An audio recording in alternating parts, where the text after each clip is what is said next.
Mom always told you not to play with your food, but that never stopped our science guy, Steve Spangler, from turning the kitchen table into a mini science lab. He's always making a mess. In today's Science Minute, he shows us how to use density to stack colored liquids on top of each other, and it is easier than you might think. Look at this.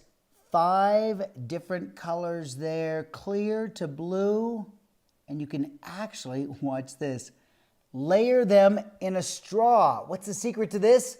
Density. It's super, super easy to do and kind of a cool way to learn something about density at the same time. All right, so all of these liquids are not the same. In fact, I'll show you how to prepare them.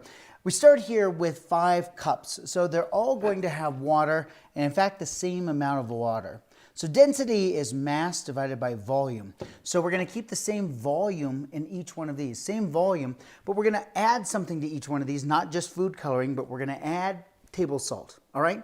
So there's going to be a different concentration of table salt in each one. So that's what density is really all about. It's the amount of stuff, so to speak, in a particular area. So no salt in this one here. That'll be the clear one. Let's just put a teaspoon in here. Let's do 2 teaspoons in this one. You're right, there's a lot. 3 in this one. Yeah, that's a lot. You can see that we could dilute those later on if we wanted to. And finally, 4 in this one. 2, there's a ton, 3, and we're really going to stir those. We're going to put food coloring in each one so they dissolve. So you can see that we have clear, red, I'll put in yellow, green, and then blue. Transfer all of that over here, and that's exactly what we have. So we have no salt in this one here, and we have 1, 2, 3, 4 teaspoons of salt in this one over here. So now we're going to do that old trick where you put your thumb over the straw and you can trap the air and then be able to pull it up, right? You know what I'm talking about. So you put it down like this, put your thumb over the top, and then lift up, and you can pick up some of the liquid, right? Mom said don't play with your food, but now it's paying off. So look, I should be able to put, for example, clear here, so no salt at all, and come over here. And let's see if I can let go. You can layer it.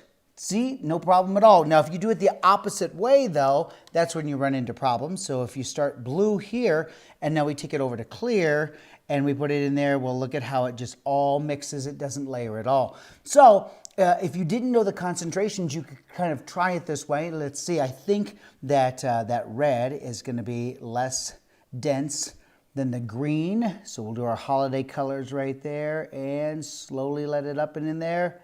You got it. There is your layer. So it's easy to be able to do. So when you want to do the whole thing, it's just going to take a little bit of patience.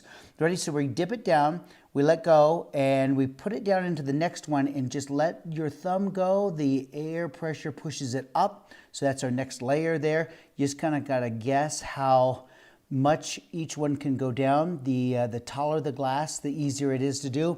Finally, one more at the very top. Let's see if I can get just a little bit of blue. Got just a little bit of blue there. And there are your liquid layers in the straw. Now, anything worth doing is worth overdoing. So it's fun to do in a straw. It's great to do in a great big huge cylinder like you see here. And for that, well, I just had to have a modified funnel so I could slowly layer each one of these in here and to create this amazing layer. It's something that you can do. It's easy to do and understand something about density at the same time. I'm Steve Spangler, and that's your liquid layer stacking science minute. Made me want a popsicle. I was looking at that. Like, that looks like a popsicle. That was a good Roy G. Biv, too. Yes, it was. Yeah, and I thought it was going to be messy. That wasn't messy.